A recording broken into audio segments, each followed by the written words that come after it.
गीता में श्री कृष्ण ने कहा है कि मनुष्य को फल की इच्छा छोड़कर कर्म पर ध्यान देना चाहिए। मनुष्य जैसा कर्म करता है उसे फल भी उसी के अनुरूप मिलता है। इसलिए व्यक्ति को अच्छे कर्म करते रहना चाहिए। श्री कृष्ण के अनुसार व्यक्ति को खुद से बेहतर कोई नहीं जान सकता, इसलिए स्वयं का आकलन करना बेहद जरूरी है। गीता में कहा गया है कि जो व्यक्ति अपने गुणों और कमियों को जान लेता है वह अपने व्यक्तित्व का निर्माण करके हर काम में सफलता प्राप्त कर सकता है। हमारा मन ही हमारे दुखों का कारण होता है।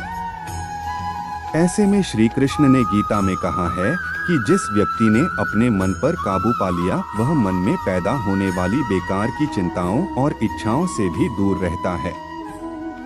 साथ ही व्यक्ति को अपने लक्ष्य को भी आसानी से प्राप्त कर लेता है। हमारा मन ही हमारे दुखों का कारण होता है।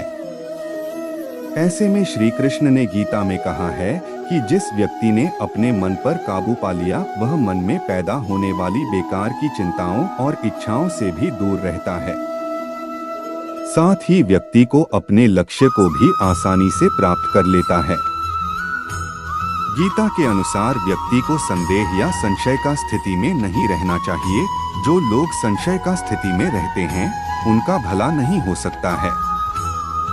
जीवन में स्पष्ट नजरिया होना चाहिए।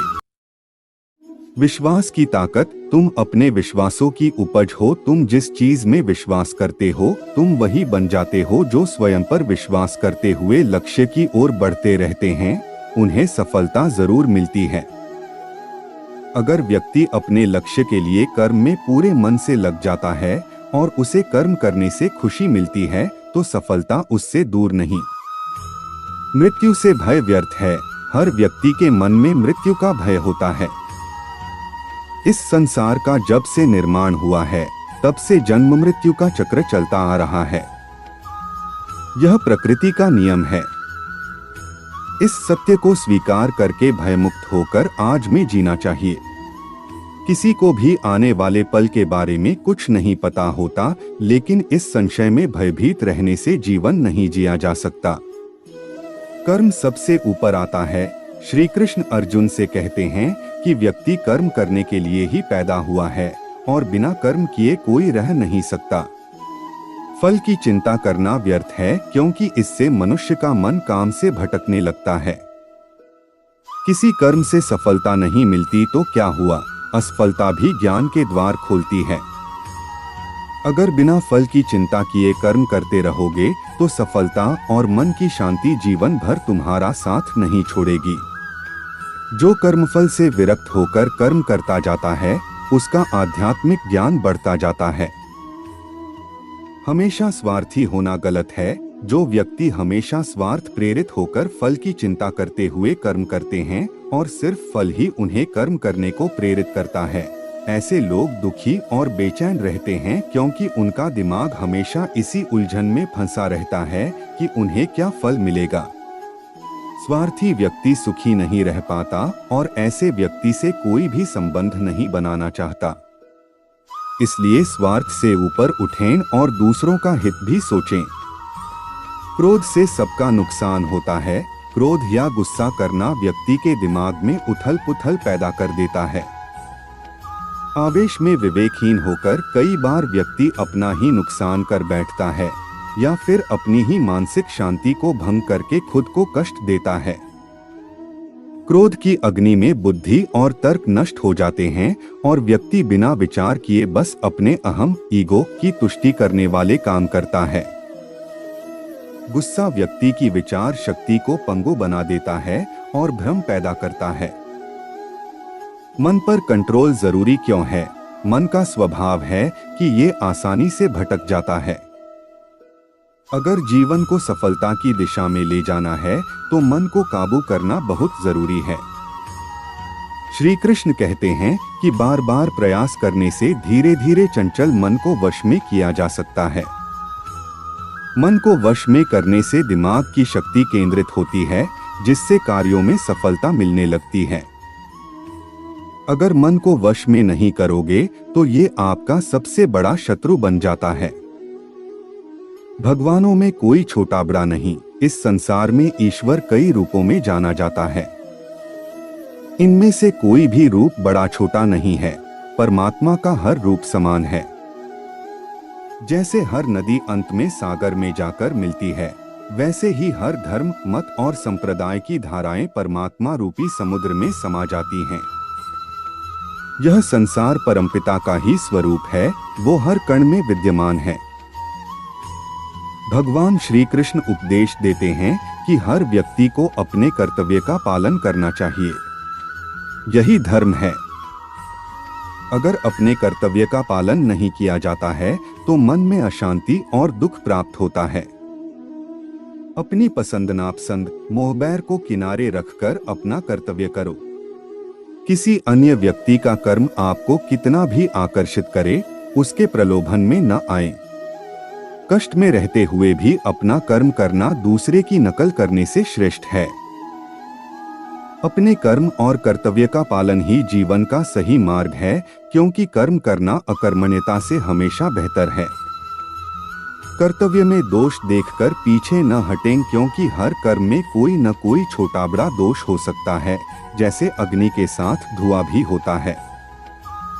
सदैव कर्म करो। कर्म करने से पहले विचार करो, लेकिन बहुत ज्यादा विश्लेषण मत करो। अधिक विश्लेषण संशय और अकर्मण्यता पैदा करता है। ध्यान करने से परमात्मा को अनुभव किया जा सकता है। श्री कृष्ण कहते हैं कि शारीरिक कर्म से ज्ञान का मार्ग उच्च है और ज्ञान मार्ग से भी ऊपर ध्यान मार्ग है। ध्यान मार्ग पर बढ़ने से ईश्वर को अनुभव किया जा सकता है। जो व्यक्ति मन और इंद्रियों को शांत करके पूर्ण विश्वास से अपना ध्यान भगवान में लगाता है, उसे ईश्वर का ज्ञान और अस्तित्व अवश्य अनुभव होता है। जो हर जगह, हर जीवमनुष्य में ईश्वर को देखता है, सबके हित में लगा रहता है, उस पर परमपिता अवश्य कृपा करते हैं। ज्ञान मार्ग हो या भक्ति मार्ग, समर्पण प्रेम विश्वास ही आपको ईश्वर के प्रकाश की ओर ले जाता है। भगवान की पूजा बहुत से लोग करते हैं, लेकिन उनको शांति क्यों नहीं मिलती? क्योंकि भगवान आपके मन में निवास करता है। उसे पता है कि आपका भाव क्या है। अधिक शक करने वाला कभी खुश नहीं रह सकता। श्री कृष्ण गीता में कहते हैं कि संशय, शक करने वाले का विनाश हो जाता है, इसलिए संदेह करने से बचें। अधिक संदेह करने से मन की शांति भंग हो जाती और व्यक्ति भ्रमित होकर अपने संबंधों को नष्ट कर डालता है। जिसे शक करने की आदत पड़ जाती है, उसे इस लोक या परलोक में भी शांति नहीं मिलती। सत्य की खोज ठीक है, लेकिन बिना सच जाने कल्पनावश होकर संदेह करने का अंत दुख क्लेश पश्चाताप के रूप में होता है। अति करने से बचें। जीवन में संतुलन बहुत जरूरी है। किसी भी चीज की अति करना अच्छा नहीं है। जैसे सुख आने पर प्रमाद करना और दुख आने पर निराशा में डूबे रहना, दोनों ही गलत है। असंतुलन जीवन की गति और दिशा को बाधित करता है, जिससे अनावश्यक कष्ट और दुखों का जन्म होता है। जिसके मन, विचार और कर्म में संतुलन है, उसे ज्ञान मिल जाता है और ज्ञान से ही सदा के लिए शांति, संतुष्टि मिलती है। सही कर्म से ज्ञान और मुक्ति संभव है। गीता के उपदेशों में कर्मयोग का सिद्धांत कहता है कि संसार से विरक्त होना ही मुक्ति का उपाय नहीं है। संसार में रहकर एक गृहस्थ अपने कर्मों का पालन करते हुए कर्मफल से विरक्त होकर मुक्ति प्राप्त कर सकता है। सही विचार और उचित कर्म भी आसक्ति को खत्म करने में सक्षम है। अच्छे कर्म कभी व्यर्थ नहीं जाते, चाहे ये दुनिया हो या परलोक। ज्ञान और कर्म एक हैं। एक अज्ञानी कर्म और ज्ञान को अलग अलग समझता है, लेकिन एक ज्ञानी जानता है कि दोनों एक ही हैं। लोग ज्ञान की बातें तो करते हैं, लेकिन उसका पालन नहीं करते। बिना पालन किए ज्ञान कोरा रह जाता है, ज्ञान का अनुभव नहीं होता। गीता कहती है कि ज्ञान पढ़ने की नहीं, बल्कि अनुभव करने की वस्तु है, और अनुभव बिना कर्म किए नहीं मिलता। इच्छा दुखों का मूल है। इस संसार में जितनी भी चीजें सांसारिक सुख की श्रेणी में आती हैं, उनकी एक शुरुआत और अंत जरूर होता है। इन सांसारिक सुखों का अंत दुख, कष्ट और दुर्गति के रूप में होता है। इच्छाओं का अंत नहीं है, एक पूरी होती है तो दूसरी नई इच्छा आ जाती है। हर इच्छा से प्रेरित होकर कर्म करना गलत है, क्योंकि ऐसे तो अनुचित कार्य भी होंगे। इच्छाओं से विचलित न हो, उन्हें एक विरक्त दर्शक बनकर देखो और वे चली जाएंगी। भगवान ही सबसे बड़ा सहारा है, परमपिता ही एकमात्र हमारे आधार है और अपने हैं। इस संसार में कोई भी अकेला नहीं है। ईश्वर में विश्वास रखते हुए जो मनुष्य कर्मपथ पर बढ़ता जाता है, वो सदा शांति, सुख और मुक्ति पाता है। भूत और भविष्य की चिंता करना व्यर्थ है, वर्तमान ही सत्य है। जो भी पूर्ण समर्पण से ईश्वर की शरण में आता है, परमात्मा उसका कल्याण अवश्य करते हैं।